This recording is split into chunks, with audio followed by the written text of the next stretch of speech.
Hey Tribosum, welcome to the LJ show. நான் Lavanya Jayakumar lavanyajaykumar.com இருந்து பெட்டரா உங்களை டெசிஷன் எடுக்க வைக்கிறதுக்கு நான் இன்னைக்கு சில ஸ்ட்ராட்டஜி ஷேர் பண்ண போறேன். முதல்ல see the future you.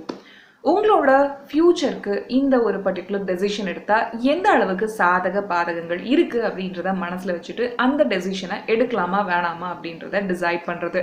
நம்ம லைஃப்ல எல்லாமே பிளாக் அண்ட் ஒயிட்டா இருந்துட்டா நம்ம எல்லாமே ஓகே ஒயிட்டே எடுத்துக்கிறேன் இல்லை பிளாக்கே எடுத்துக்கிறேன் அப்படின்னு போயிடுவோம்.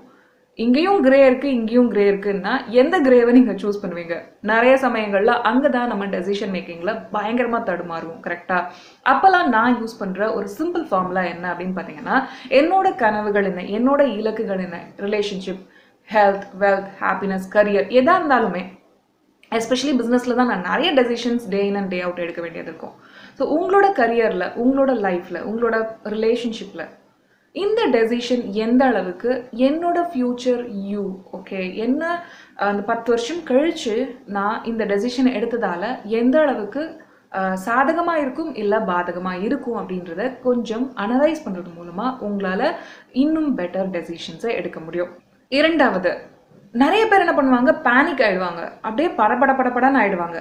பெரிய டெசிஷன் அவங்க லைஃப்பை சேஞ்ச் பண்ணுற டெசிஷன்ஸை எடுக்கும்போது அங்கே நீங்கள் ஓகே இந்த ஒரு டெசிஷனை எடுக்கிறது மூலமா எனக்கு எல்லாமே பாதகமா போறதுக்கும் சான்ஸ் இருக்கு, நான் அதை அலோவ் பண்றேன், ஓகே என் முன்னாடி இருக்க இந்த டெசிஷனை நான் எடுக்க போறதோட டேஞ்சரை நான் புரிஞ்சு வச்சிருக்கேன், அந்த டேஞ்சரை என்ன அப்படின்றத நான் தெரிஞ்சு வச்சிருக்கேன்ற அந்த ஒரு அமைதியான ஆக்செப்டன்ஸ் இருக்குல்ல, எனக்கு புரியுது இதோட டேஞ்சர் அப்படின்ற அந்த ஆக்செப்டன்ஸே நம்மளை கொஞ்சம் அமைதியாக்கும். அது மூலமாக நம்ம அந்த டன்னல் விஷன்லேருந்து வெளியே வரலாம். நம்ம ரொம்ப பேனிக்காக ஃபீல் பண்ணும்போது என்ன ஆகும் அப்படின்னு பார்த்தீங்கன்னா, நம்மளோட ஒரு சின்ன வட்டத்துக்குள்ளே மட்டும்தான் நம்மளோட மூளை ஆப்ஷன்ஸே கொடுக்காம அந்த சின்ன வட்டம் மட்டும்தான் நம்ம முன்னாடி காமிக்கும். அந்த வட்டத்தை மீறி நீங்கள் வெளியே இருக்க ஆப்ஷன்ஸையும் பார்க்கணும் அப்படின்னா கொஞ்சம் கொஞ்சமாக அதில் இருக்க டேஞ்சர்ஸையும் ஆக்செப்ட் பண்ணணும். ஓகே இந்த டெசிஷன் எடுக்கிறது மூலமாக எனக்கு என்ன வேணால் நடக்கவும் செய்யலாம். இந்த ஒரு முடிவால் என்னோட லைஃப்பில் 100% இம்ப்ரூவ்மெண்ட்டும் கிடைக்கலாம், இல்லாட்டி ஒரு 10 அடி நான் பின்னாடியும் போகலாம்.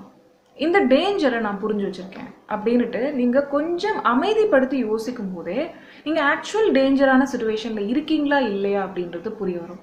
நம்ம லைஃப்பில் டெய்லி நம்ம நிறைய டெசிஷன்ஸ் எடுக்கிறோம், ஆனால் அது எல்லாமே பார்த்தீங்கன்னா ரொம்ப டிரான்ஸ்ஃபார்மிங் டெசிஷன்ஸ்லாம் கிடையாது. நம்ம லைஃப்பில் ஆயிரக்கணக்கான டெசிஷன்ஸ் எடுத்தாலும் 2 டெசிஷன்ஸ் தான் ரொம்ப ரொம்ப ரொம்ப முக்கியம். அது என்ன? நீங்கள் எந்த கரியரை சூஸ் பண்ணுறீங்க, நீங்கள் யாரை கல்யாணம் பண்ணிக்க போகிறீங்க, இது மட்டும்தான் பயமுறுத்தக்கூடிய டெசிஷன். அதுக்கு நடுவில் வர பல விஷயங்கள் ஓகே நம்ம அலை மாதிரி அப்படியே நழுவி போயிடலாம் லைஃப் ஃபுல்லாக அப்படின்ற மாதிரி டெசிஷன்ஸாக தான் இருக்கும். ஆனால் எல்லாமே ரொம்ப முக்கியமான டெசிஷன், எல்லாமே பயங்கரமாக நம்மளை வாழ்வையை புரட்டி போடுற டெசிஷன் அப்படின்ற மாதிரி தான் நம்ம மனசு அந்த அளவுக்கு பயமுறுத்தி அந்த டன்னல் விஷனை கொடுத்து அந்த குட்டி வட்டத்துக்குள்ளேயே நம்மளை திங்க் பண்ண வைக்கும். அந்த வட்டத்தை கொஞ்சம் மீறி அது மேலேருந்து அந்த வட்டத்தை பார்க்கும்போது ஓகே இது எந்த அளவுக்கு ரியலான ஒரு விஷயம், இல்லை இது என்னோட மனசு கொடுக்குற எல்லா பேய் படம் மூட்டுது நிறைய அப்படின்றத கொஞ்சம் கொஞ்சமாக நம்மளால் புரிஞ்சுக்க முடியும். ஸோ அதுக்கு கொஞ்சம் ஆக்செப்டன்ஸும் நமக்கு தேவை. அந்த ஆக்செப்டன்ஸ் வரும்போது தான் அந்த அமைதி நமக்குள்ளே வர ஆரம்பிக்குது. ஸ்ட்ராட்டஜிக் டெசிஷன்ஸ் உங்களுக்கு வேணும் அப்படின்னா மற்றவங்களோட பாயிண்ட் ஆஃப் வியூவும் கொஞ்சம் உள்ள அலோவ் பண்ணுங்க, எஸ்பெஷலி அவங்க அதில் எக்ஸ்பர்ட்டாக இருக்காங்க அப்படின்னா. சரி, நீங்கள் ஒரு பிஸ்னஸ் ஸ்டார்ட் பண்ணணும் அப்படின்னு நினைக்கும் போது அவங்க பிஸ்னஸே ஸ்டார்ட் பண்ணதில்லை, அவங்க ஒப்பீனியன்ஸை கேட்குறது முட்டாள்தனம். இதே ஒரு பிஸ்னஸ் ஸ்டார்ட் பண்ணியிருக்காங்க, அவங்களுக்கு அதில் எக்ஸ்பீரியன்ஸ் இருக்குன்னா அவங்க அதில் ஓரளவு எக்ஸ்பர்ட். ஏன்னா நீங்கள் இருக்கிறத விட அவங்க ஒரு பக்கம் முன்னாடி இருக்காங்க, வாழ்க்கை அப்படின்ற ஒரு புத்தகத்தில் இல்லை பிஸ்னஸ் அப்படின்ற ஒரு புத்தகத்தில். கரெக்டாக அவங்க கிட்ட கொஞ்சம் அந்த எக்ஸ்பர்ட் ஒப்பீனியனை கேட்குறது ரொம்பவே நல்லது. நிறைய பேர் இதை படிப்பில் கோட்டு விடுவாங்க. இந்த பர்டிகுலர் எக்ஸாமினேஷனுக்கு நான் ப்ரிப்பேர் பண்ணலாமா, இந்த பர்டிகுலர் காம்படிட்டிவ் எக்ஸாமினேஷன் பார்த்துல நான் போகலாமா, இல்லை இந்த பர்டிகுலர் கோர்ஸில் நான் ஜாயின் பண்ணலாமா அப்படின்றத அதில் எடுத்து அதில் ஏதோ ஒரு கரியரை மேக் பண்ணவங்க கிட்ட கேட்காம கூட இருக்க அங்கிள் கிட்டேயும் ஆன்டி கிட்டேயும் பக்கத்து வீட்டு நெய்பர்ஸ் கிட்டலாம் கேட்டுட்டு இருப்பாங்க. அது ஒரு யூஸ்ஃபுல்லான மெத்தட் கிடையாது. கரெக்டாக? ஸோ நீங்கள் எக்ஸ்பர்ட் ஒப்பீனியன்ஸை உங்களோட டெசிஷன் மேக்கிங்கில் எடுத்துக்கிறது ரொம்ப ரொம்ப முக்கியம். நம்ம எடுக்கிற டெசிஷன்ஸால் நம்ம லைஃப் ராங் டர்னும் எடுக்கலாம் இல்லை ரைட் டர்னும் எடுக்கலாம். ஆனால் அந்த டெசிஷன்ஸ் எல்லாம் ஓன் பண்ணுறது, ஓகே எந்த டெசிஷன் எடுத்தாலும் அது என்னோட ரெஸ்பான்சிபிலிட்டி தான், நான் தான் அதை எடுத்திருக்கேன் அப்படின்ற அந்த ஒரு முழு பொறுப்பும் என்னோடது தான் அப்படின்னுட்டு அந்த ஒரு ஃபீலிங்கே நம்மளுக்கு லைஃப்பில் பெரிய கண்ட்ரோல் கொடுக்கும். ஃபார் எக்ஸாம்பிள், நான் படித்த ஒரு டிகிரி வேறு, எங்கள் அப்பா அம்மா என்னை படிக்க வைக்க நினச்ச ஒரு டிகிரி வேறு. அவங்க என்னை ரொம்ப ப்ரெஷர் பண்ணாங்க. லைக் ஏன் வந்து இப்படி முட்டாள்தனம் பண்ணுறன்ற ரொம்ப கேள்விகளெல்லாம் கேட்டாங்க. எங்கள் அப்பா ரொம்ப கெஞ்சிலாம் கேட்டார், இம்மா ஏம்மா இப்படி பண்ணுற, நீ வேஸ்ட் பண்ணுற, இவ்வளோ நல்லா படிக்கிற, இவ்வளோ நல்லா மார்க்ஸ் வாங்கியிருக்க, ஆனாலும் ஏன் இந்த காலேஜை, ஏன் இந்த டிகிரியை சூஸ் பண்ணியிருக்க, எனக்கு வந்து இதில் மனசே ஆறலை அப்படின்ற மாதிரிலாம் அவங்க உட்காந்து பயங்கரமாக எனக்கு லெக்சர்லாம் எடுத்தாங்க. 1 மணி நேரம் 2 மணி நேரத்துக்கு மாதக்கணக்கில் அது போயிட்டே இருந்தது.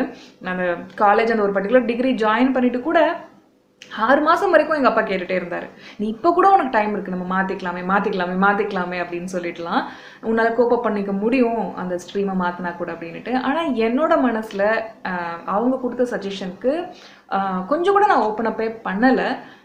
இப்போ நான் திரும்பி பார்த்து அந்த கனெக்ட் த டாட்ஸ் டெக்னிக்கை யூஸ் பண்ணும்போது, ஓகே நான் அந்த டைம் என்னோட ரெஸ்பான்சிபிலிட்டியை நான் ஃபுல்லாக கையில் எடுத்துக்கிறேன். நான் இந்த டெசிஷனை ஓன் பண்ணேன், இது என்னோட டெசிஷன், இதுக்கு கரெக்டாக டேர்னும் திரும்பலாம் என்னோட லைஃப், இல்லை ராங் டேர்னும் அடிக்கலாம், எனக்கு தெரியாது. இப்போ அந்த டெசிஷனை நான் ஒரு 17-18 வயசில் எடுத்திருக்கேன் அப்படின்னா எப்படி இருக்க போகுது அப்படின்னு எனக்கு தெரியாது. ஆனால் அது எப்படி போனாலும் என்னோட லைஃப்பை நான் என் கண்ட்ரோலை வச்சுப்பேன் அப்படின்ற அந்த ஒரு கான்ஃபிடென்ஸ் எனக்கு இருந்ததால தான் நான் எனக்கு ஏற்ற மாதிரி என்னோட லைஃப்க்கு கரியரை நான் சூஸ் பண்ணிக்க முடிஞ்சுது. ஸோ எனக்கு பயங்கரமான ரிஸ்க் டேக்கிங் எபிலிட்டி இருக்குது. நீங்கள் கரியர் சக்ஸஸ் ஷோலாம் பார்த்துருந்தீங்கன்னா தெரியும், என்னோட பர்சனாலிட்டி டைப் வந்து ENTJ அப்படின்னு நான் சொல்லியிருந்தேன் இல்லையா, கமாண்டர் டைப். ஸோ எனக்கு அந்த லீடர்ஷிப் குவாலிட்டிஸ் உள்ளவே இருக்குது. நான் ரிஸ்க் டேக்கர் அப்படின்றதால அந்த எண்ட் விஷனை நோக்கி தான் எல்லா செயலுமே இருக்கும் அப்படின்றதால என்னோட எண்ட் விஷனில் நான் பயங்கர கிளியராக இருப்பேன். அதுக்கு நடுவில் எல்லா தடைக்கற்களையும் நான் தாண்டி போகிறதுக்கு எல்லா ஆக்ஷன் பிளானையும் பக்காவாக நான் ரெடி பண்ணி வச்சுருப்பேன். அந்த ஆக்ஷன் பிளான் கொஞ்சம் சொதப்பினாலும் நான் வந்து என்னோட எண்ட் கோலை அச்சீவ் பண்ணுறதுல எல்லா முழு கவனத்தையும் செலுத்தியிருப்பேன். அதுதான் என்னோட பர்சனாலிட்டி டைப். ஓகேவா? ஸோ என்னோட டெசிஷன் மேக்கிங் வந்து மேக்ஸிமம் இந்த மாதிரி தான் ஸ்ட்ராட்டஜிக்கலாக இருக்கும். நிறைய பேர் வந்து லாஜிக்கலாக டெசிஷன் மேக் பண்ண மாட்டாங்க. எமோஷனை ரொம்ப அதிக அளவுக்கு அவங்க டெசிஷன் மேக்கிங்கில் கொண்டு வருவாங்க. எமோஷன்ஸ்க்கும் ரொம்ப பெரிய பங்கு இருக்குது. நீங்கள் கட் லெவலில் நீங்கள் சம்டைம்ஸ் நமக்கு இவங்கள பார்த்த உடனே இல்லை இந்த ஆள் கரெக்டே கிடையாது, இவங்களெல்லாம் நம்ம திருப்பி கூட பார்க்கக்கூடாது அப்படின்ட்டு ரிலேஷன்ஷிப்லாம் தோணும். கரெக்டாக? அப்போ உங்களோட சப்கான்ஷியஸ் அவ்வளோ இன்ஃபர்மேஷனை ப்ராசஸ் பண்ணி உங்களோட கட் ஃபீலிங் வந்து ஒரு ஐடியாவை உங்களுக்கு தருது, அந்த ஒரு டெசிஷனை கொடுக்குது. சம்டைம்ஸ் நீங்கள் அதுக்கு சேவிஸ் ஆகிக்கணும். ஆனால் டேட்டா வேறு சொல்லுது, ஆனால் உங்கள் கட் ஃபீலிங் ஒன்று சொல்லுது அப்படின்னா அந்த விஷயத்துக்கு நீங்கள் மேக்ஸிமம் வந்து சேவிஸ் ஆகிக்கக்கூடாது. இது ஒரு ட்ரிக்கி சப்ஜெக்ட். அதை தான் நாங்கள் மாஸ்டர் கிளாஸ் சீசன் 1ல் பிளிங்க் அப்படின்ற ஒரு புத்தகத்துலேருந்து பார்த்துருந்தோம். ஸோ இந்த மாதிரி நிறைய ஸ்ட்ராட்டஜிக் டெசிஷன் மேக்கிங் பற்றி உங்களுக்கு ஐடியாஸ் வேணும், இன்னும் நிறைய தகவல்கள் இதை பற்றிலாம் தெரிஞ்சுக்கணும்னா நீங்கள் இருக்க வேண்டிய இடம் மாஸ்டர் கிளாஸ் சீசன் 1 and 2. இதை பற்றி இன்னும் இன்டெப்த்தாக உங்களுக்கு இன்ஃபர்மேஷன் வேணும், நான் அலசி ஆராயிறத என்னோட திங்கிங் பேட்டர்னையும், இது ஏன் இது கரெக்டுன்னு நினைக்கிறேன், இது ஏன் தப்புன்னு நினைக்கிறேன், இதுக்கு என்ன எக்ஸாம்பிள்ஸ் இருக்குது, இது என்ன பர்சனல் அனெக்டோட்ஸ் இருக்குது, இதுக்கு என்ன நான் வெளியே இருந்து சில உதாரணங்களை பார்த்துருக்கேன், அது என்னோட லைஃப் எப்படி மாற்றிருக்கு, இந்த மாதிரிலாம் நிறைய இன்டெப்த்தாக தெரிஞ்சுக்கணும் அப்படின்னு நீங்கள் விரும்புனீங்க அப்படின்னா கண்டிப்பாக மாஸ்டர் கிளாஸ் சீசன் 1 and 2ல் வந்து ஜாயின் பண்ணுங்கள். உங்களுக்கு இந்த ஸ்ட்ராட்டஜிக் டெசிஷன் மேக்கிங்லாம் பற்றி இன்னும் புரிதல் வர்றதுக்கு நான் ஹெல்ப் பண்ணுவேன். இன்னொரு LJ ஷோவில் கண்டிப்பாக நான் உங்களை மீட் பண்ணுறேன். அது வரைக்கும் லாவண்யா ஜெயக்குமார்.